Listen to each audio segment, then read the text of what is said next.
In an interview over the weekend, former New York City Mayor and President Trump's lawyer Rudy Giuliani suggested to NBC's Chuck Todd that truth isn't truth. Now, the left, which increasingly denies the existence of objective truth, is clutching their pearls. They're shocked, they're horrified.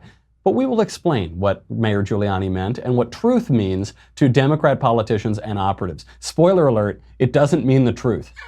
Then, a White House aide is fired for being a white nationalist, even though there's no evidence that he's a white nationalist. Drooling Joe Kennedy defends an illegal alien who is wanted for murder in Mexico. Sounds about right. It sounds in keeping with the Kennedys. Suspected Weeble Brian Stelter eggs on Jack Dorsey to jack up censorship on Twitter. And the best photo on the internet will be presented on This Is America. Finally, important life advice on a new segment that I like to call How to Be a Man When You Look Like a Mad Owl. I'm Michael Knowles, and this is The Michael Knowles Show.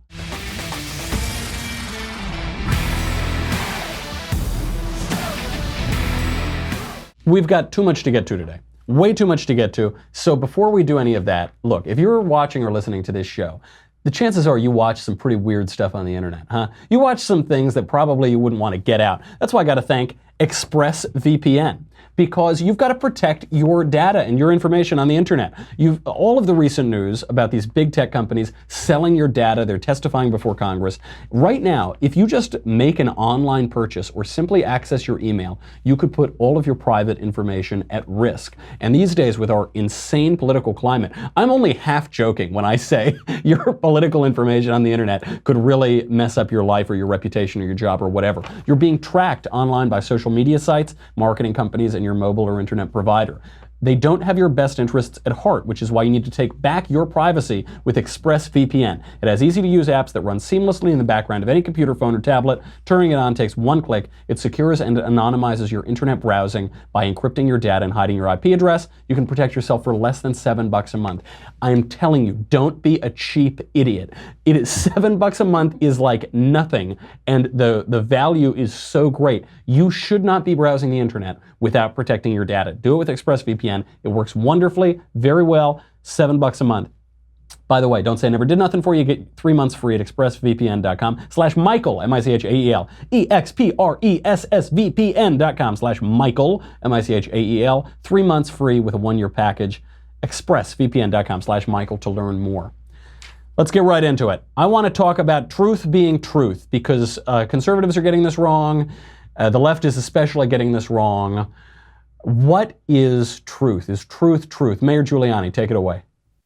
You believe this is on them, that you would have, that you guys have not delayed the interviewing, delayed the negotiations with Mr. Yes, Mueller. each time by 3 or 4 days so we could write a letter in response. They have taken 2 to 3 weeks to get back to us. So what I have to tell you is, look, I'm not going to be rushed into having him testify so that he gets trapped into perjury. And when you tell me that, he should testify because he's going to tell the truth and he shouldn't worry, well, that's so silly because it's somebody's version of the truth, not the truth. He didn't have a conversation. Truth is truth. I don't mean to go like... No, it isn't truth. Truth isn't truth. The President of the United States says, I didn't... Truth isn't truth. Mr. Mayor, do you realize what... No. This is going to become a bad meme. Don't do this to me. Don't do truth isn't truth to me. Donald Trump says, I didn't talk about Flynn with Comey. Comey says, you did talk about it. So tell me what the truth is. Don McGahn might know. If you're such a genius, Don McGahn doesn't know. If that's the situation, okay. They have 2 pieces of evidence. Trump says, I didn't tell him, and the other guy says that he did say it. Which is the truth? This isn't even that inarticulate. I know that they're trying to play it that way, like, oh, crazy Giuliani, there he goes again. This isn't even that inarticulate. Certainly the phrase truth isn't truth, taken out of context, is absurd. It sounds like Pontius Pilate talking to Christ, but that's why we need context. What Rudy Giuliani is reacting to is Chuck Todd saying, well, it's the truth, it's the truth, it's the truth. And what Rudy Giuliani is saying, no, man, you guys are spinning the truth. You and the Democrats and the forces that are trying to attack President Trump. There are two narratives here.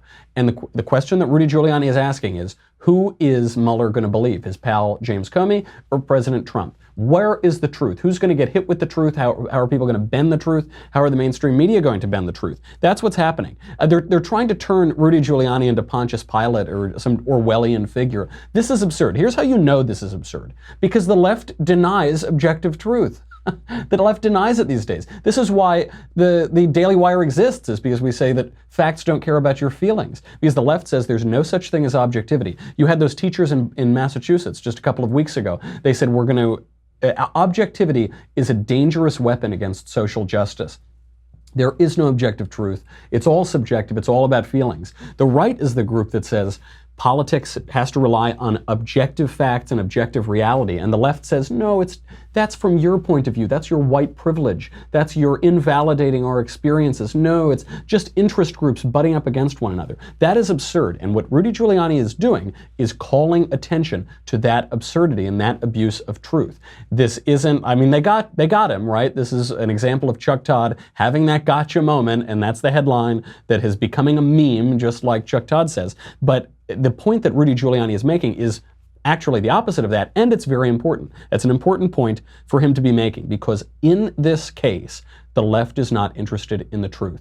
Chuck Todd says, well, when it comes to the Mueller investigation, it's just the truth, right? It's just the truth. Okay, if you're interested in the truth, lefties, Mueller investigation, resistance, impeachment squad, if you're interested in the truth, how come we haven't looked at that Clinton email server? Why did Hillary Clinton wipe her entire email server? How come we haven't looked at that DNC server? How come Paul Manafort is indicted, but Tony Podesta isn't indicted? How come the only trial that's come out of this investigation is against Paul Manafort for alleged crimes he committed long before the Trump campaign, and crimes which basically amount to buying nice suits?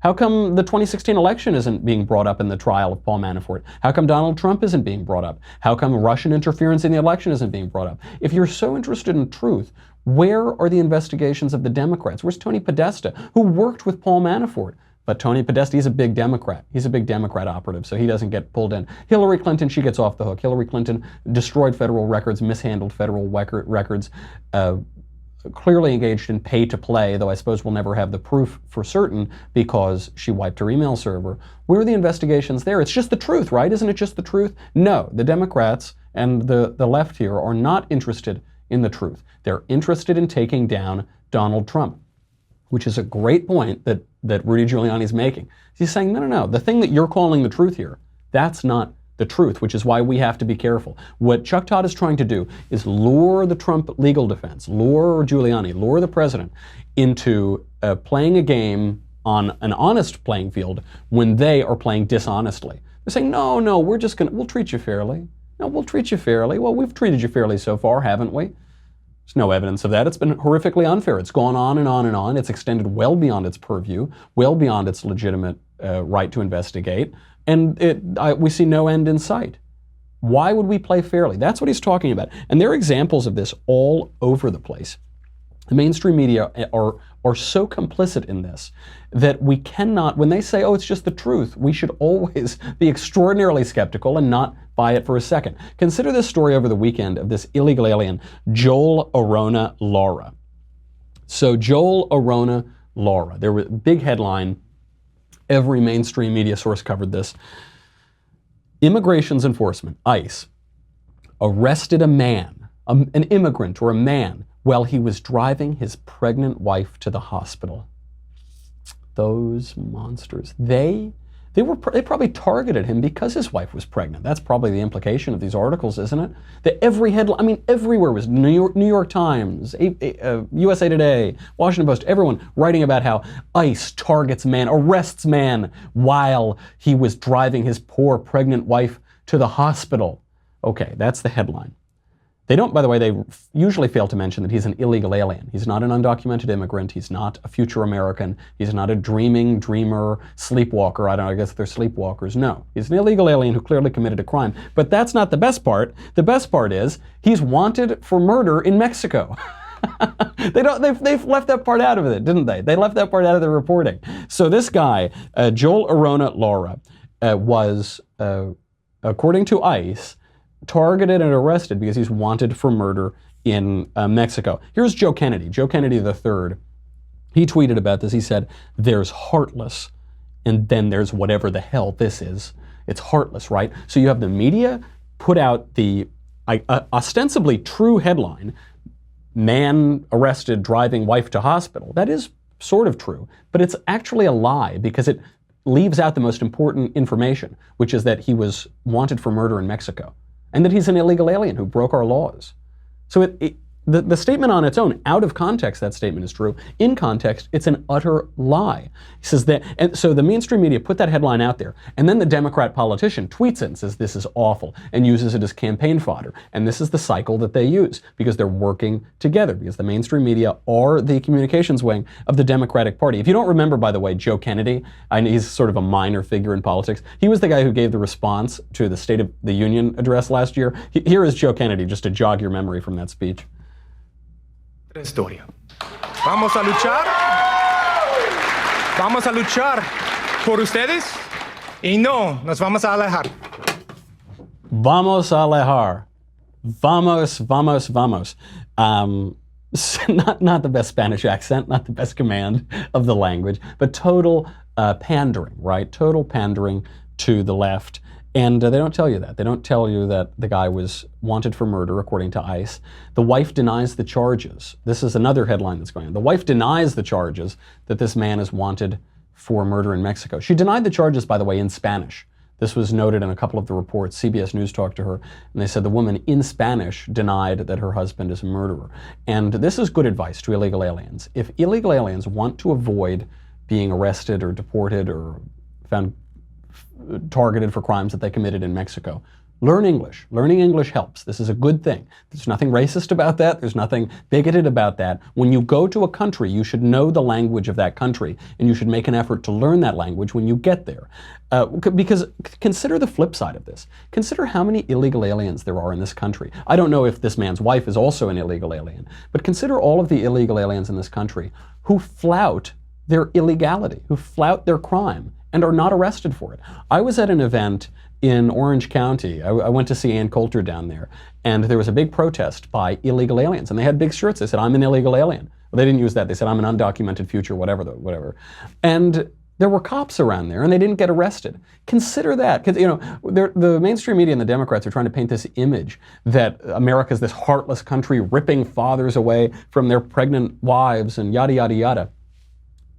People regularly go on camera. They say, I am here illegally, I am committing a crime, I am using taxpayer resources, ha ha ha ha ha, poking American citizens in the face, and nothing happens to them. We are so lax when it comes to our enforcement. We are so generous. We are so charitable. It's only these egregious cases, really, where ICE acts. You've got a man wanted for murder, and they act, and Democrats wring their hands and try to portray law enforcement as the bad guys, try to portray American citizens as the bad guys. I hope they keep it up, because this is a losing issue, including among Democrats. All of the polling shows that. This is a losing issue, certainly among Republicans, Independents, and the majority of Democrats. So keep it up, guys. But that is just, you got to pay attention to these things, which are in very narrow, out of context situations true, but they reveal major lies of the left and the mainstream media. Another one is the censorship issue. So we've been talking about this now for weeks. Big tech is censoring conservatives. They start out censoring the conspiracy theorist, shirtless vitamin salesman. Then they move on to people who appear on Fox News. Then they move on to who's next. Who is next? They tell us that they're not censoring.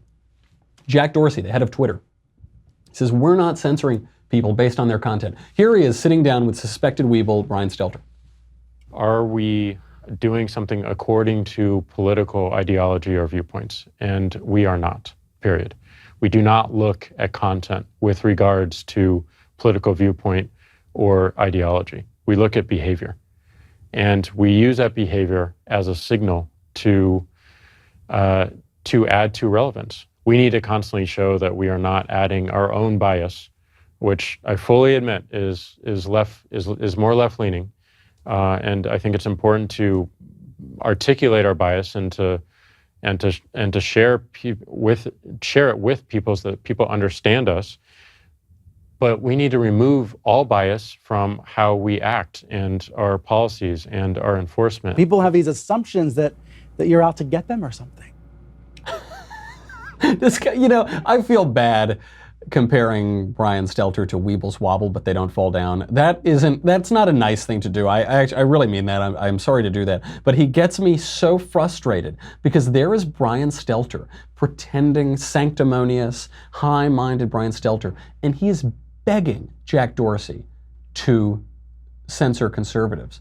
And he's denying what is right before all of our lying eyes. He's there, he's sitting there, he goes, you know, people think that you're out to get them. Can you imagine that? Go on, Jack, come on. Why would they think that? Those rubes, those idiots. There's another clip of Brian Stelter later on.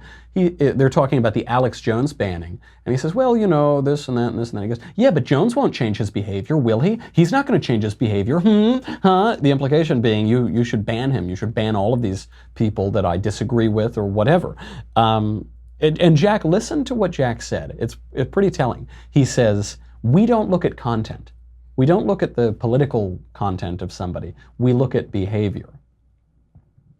Yeah, the only behavior you can have on Twitter is content. Content is behavior on Twitter, right? You can just post things. That's it. Post or like things on Twitter. What you post is the content. So he's saying, no, we don't look at content. We just look at content. We don't look at content, we just look, and actually, he's sort of right. They don't really look at content, they look at people. They look at the content broadly produced by people, which is why he defended Alex Jones. He said, we're not going to ban Alex Jones, he hasn't violated our terms of service. Then for a few days, he got a ton of pressure from the left. What did he do? He suspended Alex Jones. What about Gavin McInnes? What rule did Gavin McInnes break? They just don't like him. Even if it were true, we don't look at content. That might be true. What's worse is that they look at people. They just look and they say, yeah, you're a conservative, or in the case of Alex Jones, you're a vitamin salesman. We don't like you. We're going to get rid of you. That's what they do. There are these very narrow truths that tell giant lies. This brings us to this White House speechwriter. You might have seen this over the weekend. A White House speechwriter and policy aide, Darren Beatty, was fired. The reason he was fired is that he gave a speech at the Mencken Club conference in 2016. And the media are reporting this as a white nationalist conference, and he's a white nationalist, and he's a racist, and they've got to get rid of him. And Beatty, by the way, has said, you can read my speech. My speech doesn't have any racism in it at all. I stand by my words there. I'm not a racist. You have no evidence that I'm a racist, and I'm not going to quit. The pressure was too great, and the White House just fired him. I would like to correct the record on this, though, a little bit, because I listened to and read a lot of the Mencken Club writings and speeches when I was writing a piece a couple years ago on the alternative right. So I do know a little bit about the Mencken Club. It's named after H.L. Mencken, the satirist, pretty good writer, a slightly racist fellow, a little bit of a bigot. But it isn't a white nationalist conference. That you couldn't really call it that. The founder of it is a Jewish guy, so who attended Yeshiva University. So it's not quite a white nationalist conference, though they do hold hands with those guys. Richard Spencer has gone to this conference. I think one year or more than 1 year, he was the master of ceremonies. They also deal with people at these conferences they've sort of just gone a little too far. They've gone a little unsavory. Bill Buckley kicked them out of the National Review or something. People like Peter Brimelow or like John Derbyshire, people who have made off-color remarks or outright racist remarks, and so they've been sidelined a bit. They do go to this thing. You also have people who haven't done that, who are there. So it's a little bit murky, but to call it a white nationalist conference just isn't true. I think really the unifying characteristic of all of them is there are these extraordinarily contrarian paleo-conservative types. They're just ornery, angry, mostly white guys. And Derbyshire, who spoke there, who used to write for National Review, he's a mathematician, wrote a pretty racist piece on Talkies magazine. But what unites them is their disdain for the conservative movement. So Derbyshire complained in a speech, he said, that the conservative movement just became about tax cuts and fretting over fetuses. So you see this kind of very angry, dismissive aspect to the Mencken Club. Not terribly religious, very old right. But I'm trying to be as fair as I can to them. They do let in people like Richard Spencer, so there is that aspect to it. But to call it a white nationalist conference is not totally fair. That said, if I were this guy, Darren Beatty, would I speak there? No. I wouldn't speak there knowing what the Mencken Club is. And now also that said, look, even I broadcast from the broom closet of the Ben Shapiro show, I get a lot of speaking invitations, and you don't really vet these things. You just say, okay, well, okay, I'll go to Texas, or I'll go to this or whatever, and you don't really pay a ton of attention. So it's perfectly possible that this guy went to this conference not knowing that Richard Spencer was going to be there or something like that. That said, I wouldn't have done it. It's a little dodgy. It's a little, they hold hands with these racist types, and so that's not a great thing. Should he have been fired for it? I don't know. Should is he a racist? There's no evidence of that. Did the media misreport this? Yes. Okay, that's all way of prelude, because while we have this sort of dodgy club where they gave a speech, he gave a speech on the intelligentsia and the right, and there's some racist people in the room, that's not good. Meanwhile, the mainstream media and big tech are defending outright, blatant racists, with no problem whatsoever. I'm trying to give a fair shake to the critics of this guy, Darren Beattie, for appearing at the Mencken Club, and also to Beattie, and not say he's a racist if he isn't a racist. I'm trying to be honest about this. What they do is they defend out-and-out racists. Consider Sarah Jeong. Sarah Jeong, she's on the editorial board of the New York Times now. She's that Asian girl who hates white people and talks about how awful white people are and they need to go extinct. And she says she hates white men and they need to cancel white people and all that. The New York Times was presented with all of this. They stood by her. They said, she's on our editorial board. She represents what we think. She represents what we want. So when all of this came to light, Sarah Jeong did not have a check mark on Twitter, which used to be verification, but now it's validation because it just basically says who Twitter approves of or likes or whatever. It's not really about who the person is anymore. For instance, Richard Spencer lost his check mark. He didn't lose it because he's no longer Richard Spencer. He lost it because he's kind of a neo-Nazi. So Sarah Jeong tweets all these awful things. They come to light. So what happened? Did Twitter ban her from Twitter? Must have, right? They're banning Alex Jones, banning Gavin McInnes. Surely they banned Sarah Jeong, right? No, they gave her a check mark. They said, oh, Sarah, I can't believe, listen, we've heard you, public. We have heard you. What Sarah tweeted, we hadn't seen that before. And in light of those tweets, we should reward her. Great job. We should cancel white people. They should all go extinct. That is what they're saying. That's what they're saying with this. Out and out racists defending them. How about Shanika Johnson? This is one that I sort of found. I'd like to take a little bit of credit for this. I think it had been floating around the internet, but I got her to delete her tweets. Shanika Johnson tweeted out, quote, this is a CBS News producer, verified, check mark on Twitter, as she's tweeted these things, quote, now the white women can't keep their hands off our men, so as they continue to make mixed babies, the white man will cease to exist. Pow, lol. Next one. So many women, black, Hispanic, and Asian Americans in Senate and Congress now. Middle-aged white men are slowly becoming minority. Beautiful. And then the third one, the one that I found today that she just deleted, and unfortunately I didn't get a screenshot. F white America. F white America, but without the F, with the word instead of the F. That's what she tweeted. She has her Twitter account. She's verified. She's employed by CBS News. So you're talking about this guy, this speechwriter who maybe shouldn't have gone to this conference because the conference plays with some unsavory people. And okay, I totally grant that. CBS News and the New York Times are employing out and out self-outed,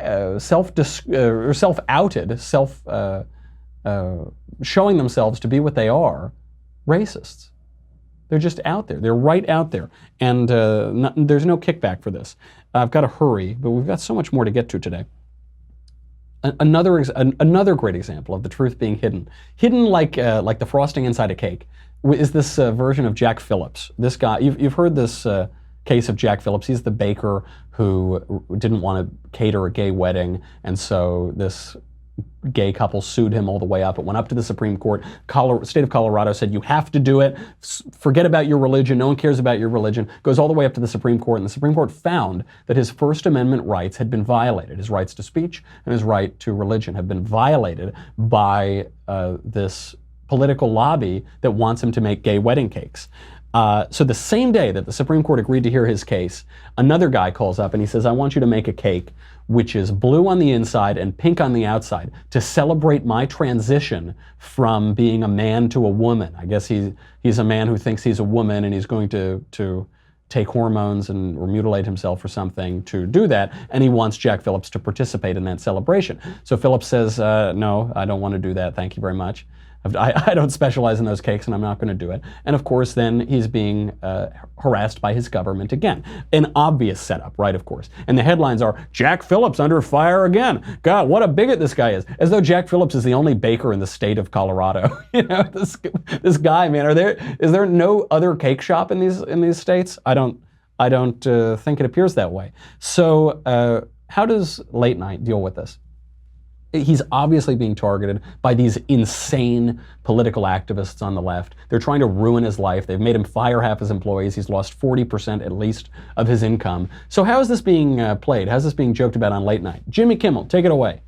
Court case after he refused to make a wedding cake for the same-sex couple. Well, he's back in court because of another cake he doesn't want to bake. Jack Phillips filed a lawsuit against the governor of Colorado, this time over a gender transition cake. It was blue on the outside and pink in the middle, and somebody wanted to have this cake. The Colorado Civil Rights Division says he has to bake it for them, and he doesn't want to, which is really funny because this is a guy who spends all day, every day, meticulously designing flowers out of icing. His whole life is gay, okay? I don't know if he's worried the wrong cake might bring that to life or what.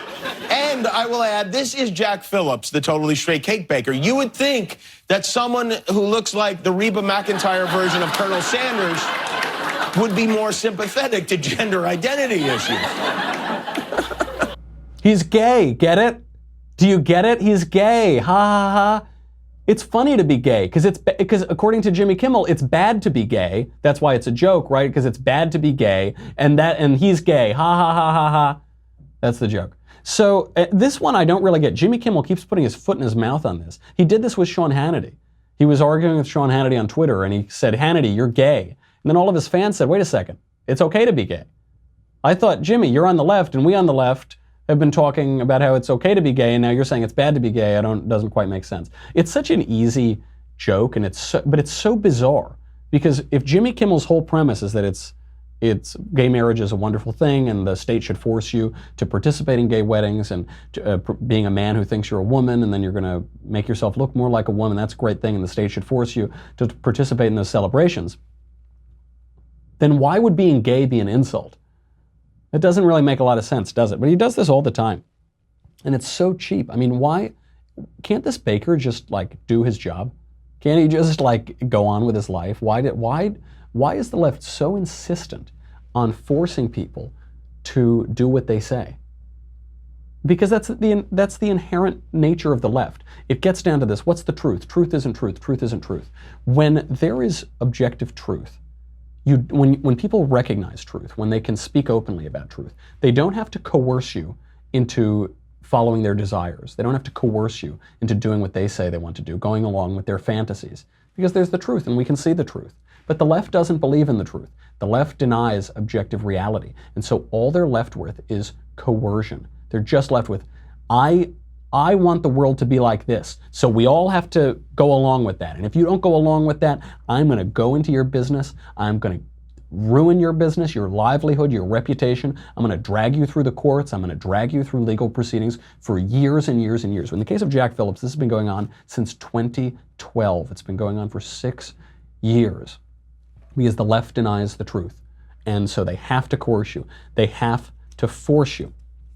What about some other truths that the left keeps talking about? How the right is uncivil. The right is so uncivil. Donald Trump is uncivil. He's unpresidential because he's uncivil. He whips up the passions, and he is just a jerk, and he calls for violence, and I don't know that he really does any of that. Does he do that? What about the Democrats? Alcee Hastings, take it away. But I will tell you one joke that I learned from Ari Silver, whose father is a former state legislator and is a Rabbi Barry Silver. But Ari asked the audience the other night in Palm Beach County, he said, do you know the difference between a crisis and a catastrophe?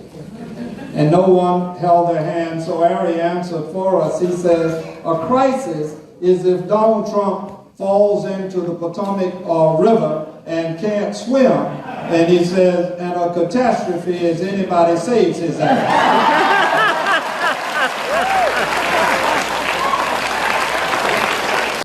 That's a Democrat congressman. Imagine if a Republican congressman had said that about Barack Obama. A crisis is if Obama falls in the river. A catastrophe is if anyone tries to save him. Imagine what would happen. Do you remember there was a rodeo clown who sort of made fun of Obama one time? Some random rodeo clown in the middle of nowhere did that. It was an international news story for weeks. A Democrat congressman is saying a catastrophe would be if someone saved the president from drowning. And they say, hee hee hee hee hee hee hee hee hee. But the incivility of the right. But the calls to violence, the passions, give me a break. Yes, does Donald Trump arouse passions? Yeah. Is he uncivil? Yeah.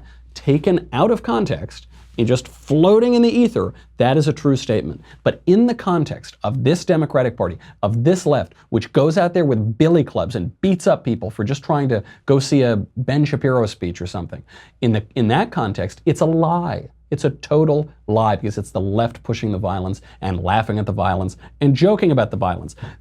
Perhaps the best example of this is the New York Times editorial board. Do I have to say goodbye to Facebook? I do. Devastating. There's so much more. And I'm going to get to Fredo Cuomo. I'm going to show you my favorite picture on the internet all day. And then I'm going to finally, after all this talk of incivility and lies and ignoring the truth, I'm going to call for a little RESPICT. But before we can get to all that, I got to say goodbye to Facebook and YouTube. You're probably already gone because they're probably censoring us. But if not, go to dailywire.com. If you're there, thank you very much. You help keep the lights on. You keep Covfefe in my cup. You keep Ben from knocking down this door and firing me. So I appreciate that very much. Again, none of that matters. We've got the conversation coming up. We're doing that tomorrow, I think, aren't we?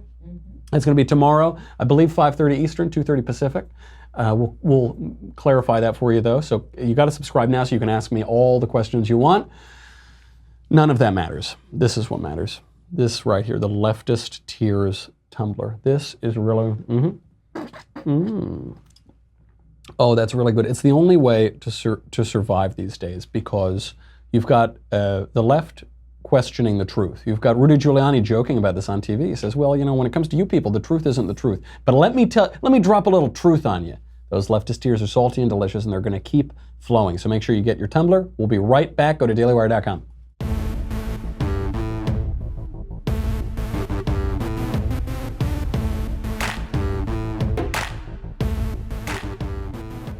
All right, the left is always projecting. We've talked about that. And in their projection, they will say a truth, which then in context becomes a lie. Here's a great example from the New York Times editorial board, which vicious racist Sarah Jong now sits on. Quote, Donald Trump, the payback president. The payback president. Okay, all right, I'm with you. He's a pretty tough guy. All right, what's it say? Quote, what fun is it being president if you can't use the tools of government to punish your critics? The piece goes on. There is a word for an approach to leadership that features treating the tax code, postal rates, antitrust laws, and the First Amendment as weapons to settle one's personal grudges. And that word is not democratic. It's Obama. That's the word. The word is Obama. Obama-esque. The Obama administration. I cannot believe that they said this with a straight face. Just look, what are they talking about here? The payback president. First of all, Barack Obama was so vindictive against his opponents that when the Supreme Court unjustly redefined marriage and found a right to intimacy or something in the Constitution, he painted the White House in rainbow lights just to poke his finger in the eye of his opponents. But how about this? There's a word for an approach to leadership that features treating the tax code, postal rates, antitrust laws, and the First Amendments as weapons to settle one's personal grudges. Barack Obama used the IRS to target his opponents. He targeted Tea Party groups, he targeted right-wing groups, he targeted conservative-leaning organizations, he audited them, he held them up for years and years. I know this, I was a member of the groups. I was there at the time. He weaponized the IRS. Maybe the New York Times doesn't know about that because they didn't report on it, because it was only right-wing outlets that were talking about that ridiculous scandal for which people had to resign. I mean, there finally was enough public pressure. How about the First Amendment? Using the First Amendment as a weapon. Well, Barack Obama, when the Supreme Court found that you have a First Amendment right to political speech by shutting down McCain-Feingold, Barack Obama admonished them from the State of the Union, where he knew that they couldn't respond. He admonished them. He said, this is terrible. And he lied about what the Supreme Court decision would do, probably because he doesn't know very much about the Constitution or constitutional law. But then to weaponize the agencies, look at what they did to Dinesh D'Souza. Dinesh D'Souza, I believe in the campaign year 2010, he gave a few, what was it, $20,000 or $30,000 to Wendy Long, his old college pal from Dartmouth, who was running an impossible Senate race in New York. I was working New York campaigns at the time. We all knew Wendy Long was going to lose. We knew there was no chance she was going to win. And Dinesh gave her some extra money through, I think, straw donations, right? He exceeded the legal limit of donations to her. This happens in every campaign. This happens in every race. This happens all the time on both sides of the aisle.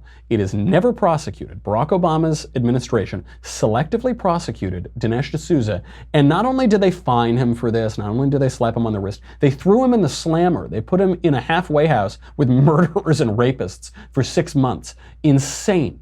Absolutely insane. They threw him there because they weaponized the federal government to go after their political opponents. New York Times doesn't know this. So yes, in the short context, is Trump vindictive? You betcha. Is this payback for 8 years of Barack Obama running roughshod over this country, over our Constitution, over our federal government, and over the bitter clingers whom he so disdained in the flyover country between the Pacific and the Atlantic Ocean? Yes, it is payback, baby, and it feels good. But in the broader context, Donald Trump is a schoolboy compared to Barack Obama. They won't talk about that. How about talk about weaponizing the government? Do you remember when Obama made that joke about the Jonas Brothers? Show that clip from the White House Correspondents' Dinner. The Jonas Brothers are here. They're out there somewhere. Sasha and Malia are huge fans, but boys don't get any ideas. I have 2 words for you: predator drones. You will never see it coming.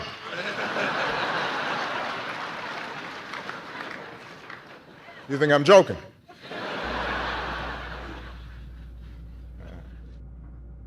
Okay, I actually kind of like the joke. I thought it was a pretty funny joke. But he's joking about weaponizing the federal government. The reason that joke lands is because he did that regularly. He boasted in 2012, he said, I have kill lists that I approve every morning, and then we kill people. Some who perhaps should have had a trial, perhaps should have had some due process. He's zapping them. And of course, he weaponized the federal government against his political opponents, too. That's why it landed. Okay, before we go, I know we're running out of time. I do want to point out the most Orwellian version of this, so you can all be on your toes about it. Previously, I've been referring to Chris as Fredo Cuomo, but I think Andrew might be. I think they're all Fredo. It's a family of Fredos. You know, there's not even a Sonny. There's certainly no Michael. It's just all Fredos in the Cuomo family, Mario included. Mario is no Vito, let me tell you. People say Mario Cuomo would be so ashamed of his sons. No, he wouldn't. Mario was a total degenerate too. He was the guy who pioneered, I'm pro-life, but I support abortion. You say, what? He goes, I'm personally pro-life, but I support legal abortion and killing babies. You say, well, that doesn't make any sense, Mario. He's the guy who pioneered that. A family of degenerates, the Cuomos. Anyway, so Andrew Cuomo is now accusing Donald Trump of being anti-American. That's the phrase, anti-American. This is Andrew Cuomo last week. We're not going to make America great again. It was never that great. We have not reached greatness. We will reach greatness when every American is fully engaged. So the guy who says America is not great, we're not going to make America great again, America was never that great, that guy is accusing Donald Trump, whose entire campaign is to make America great again and constantly extols the virtues of America, to call him anti-American. Does it get more Orwellian than that? That is what Orwellianism is. So when you see the left say, oh, Giuliani, he's being Orwellian. He's saying truth isn't truth. Give me a break. We could go on. I'm running out of time, so we can't keep going on with these examples. You could go all day showing these examples from the left. It's so outrageous. But they say, look, he said that. Yeah, all shallows are clear. In a very narrow context, the left, out of context rather, the left can say true things. in context, they're dirty, rotten liars. Now, this brings me to This Is America. Very quickly, I can't help but post this. It's the greatest image on the internet all week, in the last few weeks. It's Nancy Pelosi holding an American flag. Have you ever seen a person look less comfortable doing anything? She's just there like, get it away. I'm gonna melt if it burns. America was never that great. I'm gonna make it my desktop background. That photo is beautiful. I don't know why she would allow herself to be photographed with the American flag as it's radiating off of her like kryptonite. But really, really good. Before we go, on a quick little segment that I would like to refer to as How to Be a Man When You Look Like a Maddow, we have to talk about exclamation points. We have to talk about it. The Wall Street Journal made me think about this over the weekend because they ran this piece called The Tyranny of the Exclamation Point is Causing Email and Text Anxiety. When I talk to people who are serious people and serious thinkers, almost uniformly, they complain about the prevalence of exclamation points. You know this. Every text is an exclamation point. Every email is like 20 exclamation points. You have to do it as though everyone is just like blowing lines of covfefe and is just constantly, well, maybe I am. Okay, I can use exclamation points. But no, but other people shouldn't because it's too much, man. It's too much. Some of the greatest writers in history have despised exclamation points. F. Scott Fitzgerald has a good one. He says, quote, cut out all these exclamation points. An exclamation point is like laughing at your own joke. And that is what it is. You're cueing the audience or the recipient to that you've had a joke and they should laugh. It's like a laugh track in a sitcom. You have to do it because the strength of your language didn't make them laugh. Mark Twain said the same thing. He said it's like laughing at your own humor, quote, all of which is very depressing and makes one want to renounce joking and lead a better life.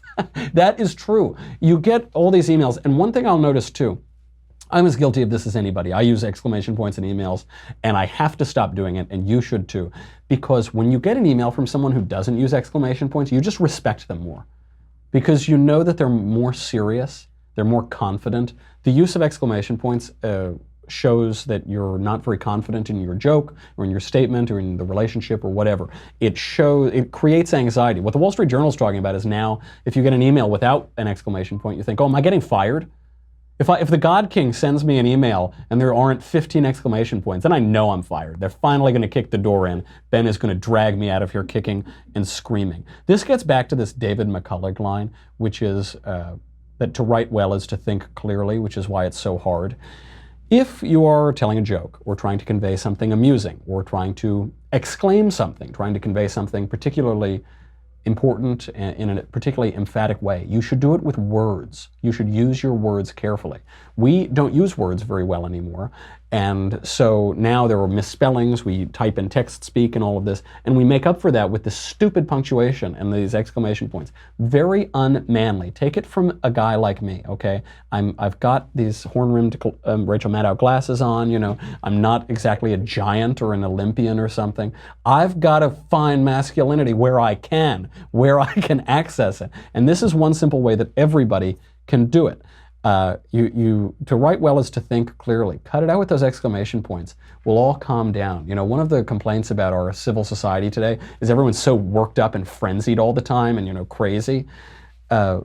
Decrease. You don't have to get rid of them entirely. Just bring them back. I think one way you can use them is ha, exclamation point. You know, ha, that's because you are laughing and the ha.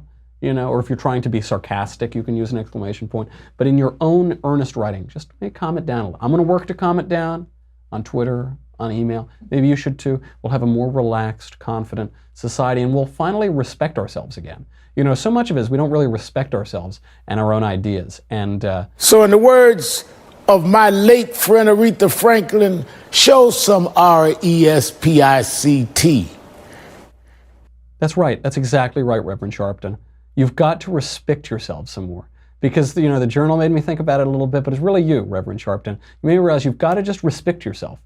Like in the words of Aretha Franklin, RESPICT, period. Not exclamation point. Come back tomorrow. In the meantime, I'm Michael Knowles. This is The Michael Knowles Show. I'll see you soon.